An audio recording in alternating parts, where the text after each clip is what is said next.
Welcome to Aspire to Lead, where we empower educators and school leaders to grow, inspire, and thrive. I'm your host, Joshua Stamper, author, speaker, and leadership coach, bringing you conversations that spark transformation, challenge the status quo in education, and equip you to make a lasting impact on your campus or in your district. For more information and resources, visit joshstamper.com as we're looking to ascend to new leadership heights together.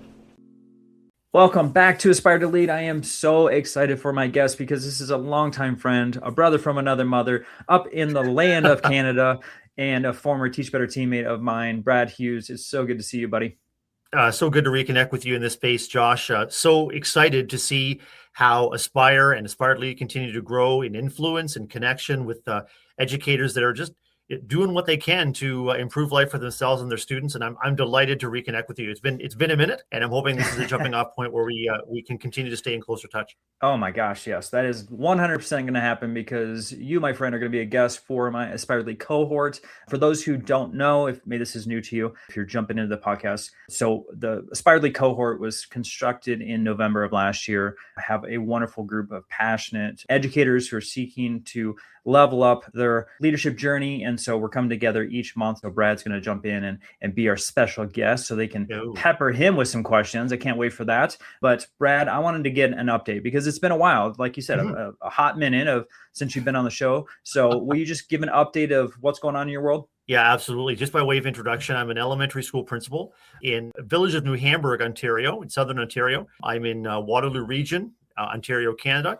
I'm over 30 years of education experience now, Josh, beginning with teaching youth courses back when I was a young adult to teaching 16 years in the classroom from JK to 8th grade. Now I'm continuing to enjoy school leadership life and love connecting with aspiring leaders. And I think leadership is for everyone. Whenever people have an interest in extending themselves to make, personal and professional life better for anyone, that's an aspect of leadership. And so we try to instill that in the kids we serve. We try to demonstrate the kind of compassionate, responsible leadership, as a staff and as a principal that our community expects, and then an opportunity to connect with great folks like you to continue to grow our practice and to share the influence. Oh, I love it so much. All right, so let's talk about just aspiring leadership programs. I know you have one in your district.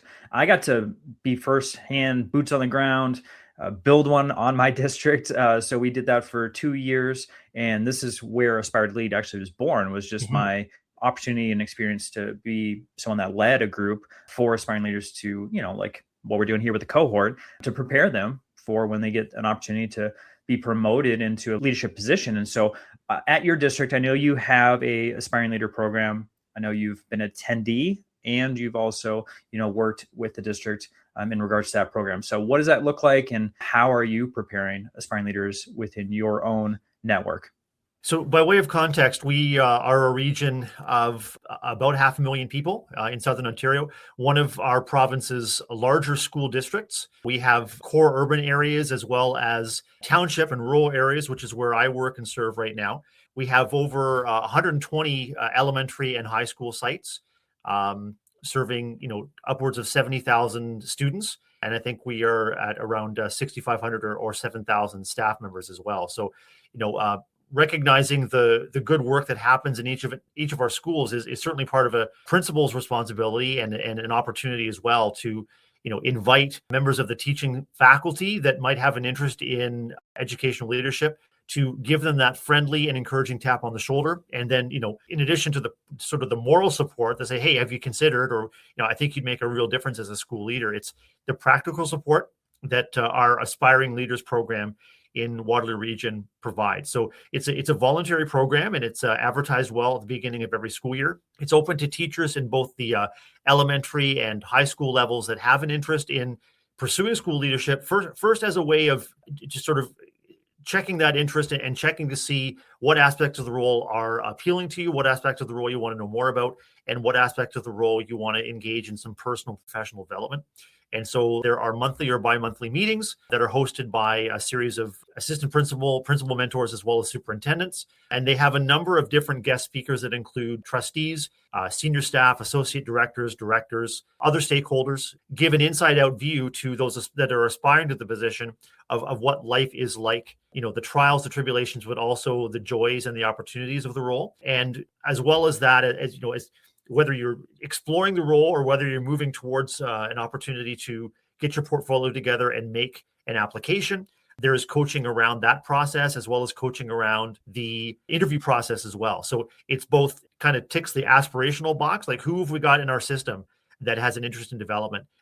How can we make it easy for them to gain enough information for them to make a decision that this is the right move for them? And certainly it's the practical support as well to guide you through what can be a very stressful and a very focused experience, all the while recognizing that aspiring leaders in our district and in so many districts are also practicing educators. So they have their own classrooms, they have their own responsibilities, as well as whatever rich community roles they have, Josh. They're parenting or caregiving or partnering or neighboring or volunteering role. It's a lot to take to make that leap or make that important step into school leadership. So our Aspiring Leaders program tries to make sure that the support and the out of meeting conversations and we know as participants in masterminds or as participants in leadership development, it's the off the clock or it's off the screen conversations that are so important, developing those networks of people where you can confide in, you can ask honest questions, and you can have a safe relationships for candid feedback as you explore the role.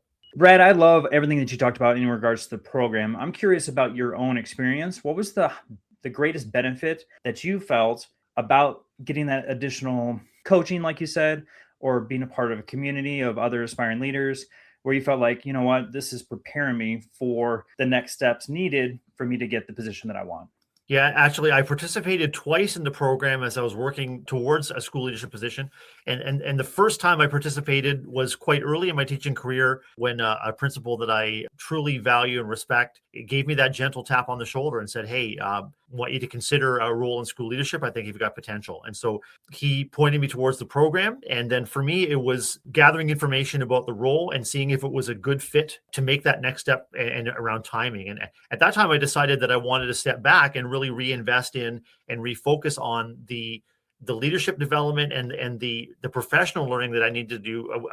I wasn't necessarily an early career educator, Joshua, but I was in my first 10 years, and I wanted to make sure that it was a process where I wasn't gunning for a position. I was allowing the process to unfold quite naturally, and that was certainly with the encouragement and the good counsel of my family and loved ones, because as I mentioned earlier, aspiring leaders are practicing educators, and they also have rich community lives and responsibilities. And so it can seem, and it did feel like a lot for me to maintain my teaching responsibilities and my school community responsibilities, as well as, really dig into or dive into the possibility of school leadership. And often what happens, and what happened for me is that, I had a young family at that time, and it was the young family and it was my partner who said, this isn't sustainable. You need to really focus on what you need to focus on. And I think all of us, if we reflect, can agree that there are times when family members not only pick up some extra load, may unfortunately feel that they are the last on the priority list. And so when I had reinvested some time and got that balance, a little bit more in place, as well as gaining some middle school experience. That was really key for me is I wanted to have the middle school experience, and I was able to shift that into returning to the Aspiring Leaders program and then making my first portfolio and my first application to an assistant principalship, which was, it just felt like a much better fit at the time. And there was greater alignment in my experience and confidence in my teaching role, as well as my communications and support. My kids were a little bit older as well, Josh. And it was just the right time. So in this case, timing was everything. And I benefited both from the perspective and reality check in terms of timing, but also the practical support to make sure that I could get a portfolio together and submit it with confidence. It's interesting. I had a very similar situation. I remember actually, Brad, my principal, pulled me in and was like, hey, what is your position here on campus? And I was like, teacher and coach. And he was like, how do you feel like you're doing with those two positions? Are you feeling like you are doing your very best in those roles? And I realized it was a gentle reminder and nudge to say your aspirational component is far exceeding what you're doing as a teacher. And so you may want to like back it up and actually focus on what you're contracted to do. And it was a very nice way of realizing, okay, I am trying to do too much to become an administrator. And I think what you're talking about too is there's not really a balance when you're trying to become aspiring leader. I mean, because you've got the personal side of things, you got your professional, and like you said, the aspirational, and that's just one more additional item on the plate. And so for you, what did you do to kind of help yourself as far as your mental well-being as you're taking on more roles and responsibilities? Actually, personal counseling was extremely important in my journey as an educator and aspiring leader. With busy times, busy lives, and stressful situations in and out of the classroom, personal counseling for me was key in terms of helping me reinvest in myself and recognize where there were maybe thought patterns or behaviors or perseverance on issues that weren't serving me or my family well. So that having a network, whether it's a professional, a counselor, a confidant, or supervisors need supervision as well. Just as you said, Josh, like we want to make sure that we are well connected with our fellow colleagues as well as our superintendents and senior officials, and make sure that you've got those strong connections as well. So perspective shifting, personal reflection, and reevaluation of some of my habits and thought patterns. And I remember not too long ago, I chose the one word for the year. And you might have heard the expression that the tighter you grip onto something, the easier it is for it to slip through your fingers. And I had a pretty tight grip, or trying to have a pretty tight grip on a lot of things, and a lot of things were just really not in my control. So I chose the word allow for my word of the year, allow. And so what I'm trying to be more mindful of doing, Joshua, is to certainly not be passive in how I live or how I lead, but also to allow for the fact that there are factors out of our control. And that often when we allow situations to unfold, if we have the personal resources and the confidence to say, hey, no matter what comes our way, we'll figure it out. Everything is figure outable. And so, that sense of allowance, of allowing for the unexpected, of allowing for upsetting or, critical events to happen, that was also really key. And I think it's a key reminder for all educators and all leaders in any position that we have to control the controllables. And we also have to rely on our personal and professional resources and networks when things are at their toughest. All right, let's talk about frustrations. So a lot of my cohorts members are in the program not only to get support, but also because they feel like they're kind of hitting up against a wall of either gatekeepers or hidden information, or just not knowing like what are even the things that I need to do to get myself ready and prepared for the next steps. And so for you, Brad, did you find any frustrations in your journey that you felt like, I just wish it was a little bit easier for me to get this information or experience to help me get to the next level? I think the Aspiring Leaders Program in our district was key in helping to avoid many of those frustrations. I hope that many aspiring leaders have the option and opportunity to participate at a district level or through informal networking teams and through, masterminds and other professional resources like you offer with Aspire. One frustration or one setback I encountered, I wasn't successful in my first application to the assistant principalship. I remember the advice I was given was, to imagine yourself in the role when you're going through that interview process. And what became clear to me and to the people that were interviewing was that I didn't yet have that embodied experience to communicate clearly and confidently what I would do or how I would perform in the role. So I certainly did imagine myself in the role. And the feedback that I got was that in my imagining the role, I kind of took the interview team on quite a winding path when they were looking for, something that was more procedural and more direct. But an important learning, and I remember the call from the superintendent saying, hey, Brad, I'm calling with some tough news. You were very close and we believe in you as a candidate, but we're not moving you forward. Was what I learned later. It was actually how I responded to that call that gave that superintendent confidence and a commitment to reinvest in my leadership development. I tried to remain calm. I tried to remain hopeful. I tried to remain curious and open to learning. And that came across, I guess, in the call to the superintendent. And so that wasn't just something I was putting on. It was something that I really felt. It was disappointing, but we can approach these situations with humility, and we're all here for learning. Like, we serve learning organizations. And so when the tough things happen, you can ask yourself, what good can come out of even this awful situation? And I remember that the conversation later that the superintendent said, "No, Brad, it was your response that really indicated to me and to our team that you have true potential for the role, and your willingness to reinvest with us in leadership development." And so we were able to schedule a meeting where I was able to get detailed feedback on the interview and also detailed recommendations for next steps in the growth. And I was successful on the next interview. So I'd encourage anyone in that position, if you receive tough news, encourage you to respond with humility and a willingness to learn and to reinvest, because you've made it that far, and you're demonstrating, a lot of personal and professional risk by preparing everything and putting yourself out there. If it's not the right time and the right fit, that's, it doesn't mean you become passive about it, but that's maybe where that feeling of allowance, allow for the process to continue to take the shape and the form that it needs. Man, Brad, our journeys are so similar, man. I did not get moved up after my first interview and got some really critical and hard feedback from our director of secondary schools. And that was a really hard and difficult meeting to have, but it was a very similar situation where they are looking at how you respond, how do you react? Are you going to give up? Are you going to persevere through this hardship? Are you willing to take the encouragement and feedback that they're providing to do something about it and come to the table with something a little bit different than what you presented yourself with the first time? And so when I'm working with aspiring leaders, one of the first things I talk about with that interview process when we're preparing for that is that it's not about what you would do. It's about what you've done.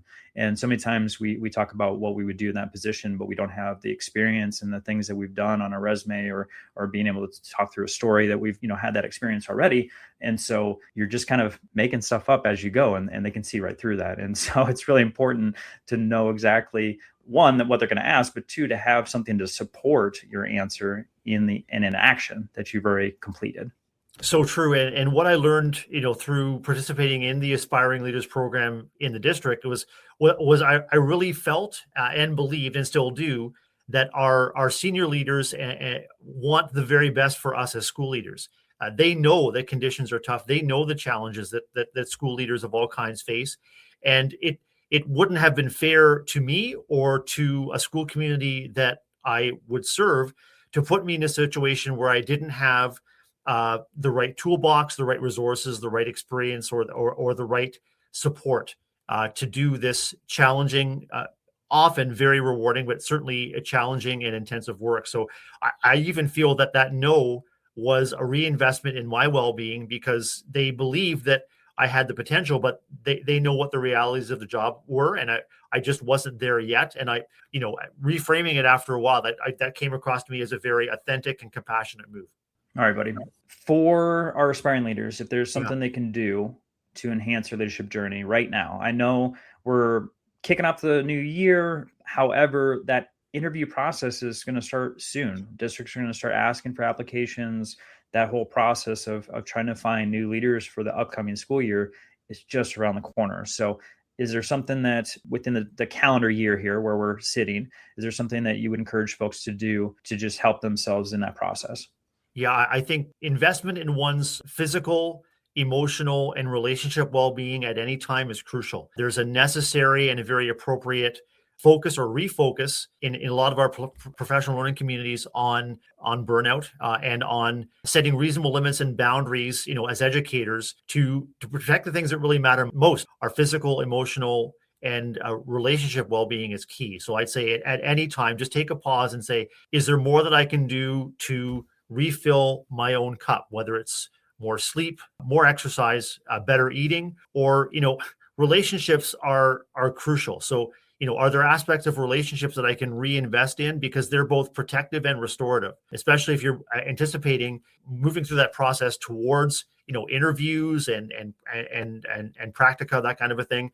Those relationships are key. A second is ask yourself who in your network you can reach out to, both for the practical advice, but also for the emotional support. Sometimes only fellow leaders know what the realities of the work are, and you want to have that work bestie. You want to have a number of people you can reach out to about any concern through the process, and that are going to be giving you candid but also very loving and supportive feedback.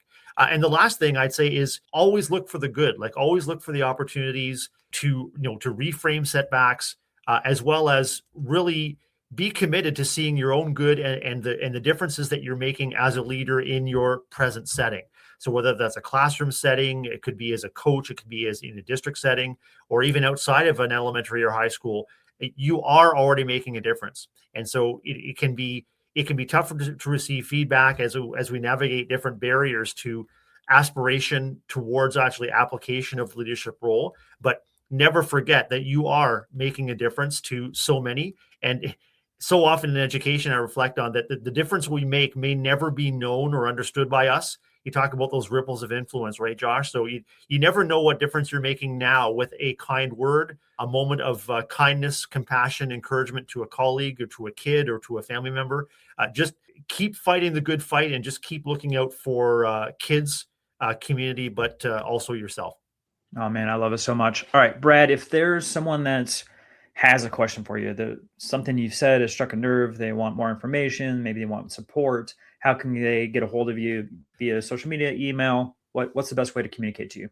Yeah, so my email address is right there. It's Brad, BRAD _Hughes, spelled HUGHES at WRDSB.ca. I'm also on Instagram at _Brad _Hughes. I would love to hear from anyone. Just reaching out from across the world and making those connections to me just brings so much richness, and we always have something to learn and to offer to one another, regardless of our role, regardless of our experience. So yeah, please do reach out. Awesome. So if you're looking for a community, if you're looking for support, if you're looking for coaching in some way for your aspiring leadership journey, I want you to head over to joshtamper.com/leadership-cohorts. There's a ton of information there. There's a freebie for you to download. It's the first activity that we do as a group within the cohort. So that's free for you. And then of course you get the wonderful opportunity to have guests like Brad Hughes jump into these cohort sessions to give you a little bit more wisdom and insight for your journey. And so we are going to, at the end of February, we're going to have that as the cutoff date for the next cohort.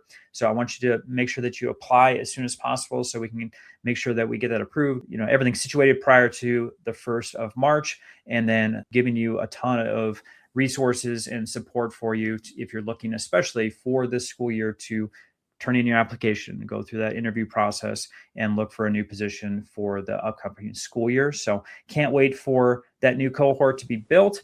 And Brad, I can't wait for you to be a guest, and additional collaboration with you, buddy, is always a good time. So I just wanted to thank you for being on Aspire to Lead and just your friendship, all the wonderful things that you're doing in the world of education, and cannot wait to see you again here very, very soon. Really appreciate the invitation, and really excited about continuing to connect and collaborate and to stay in close touch.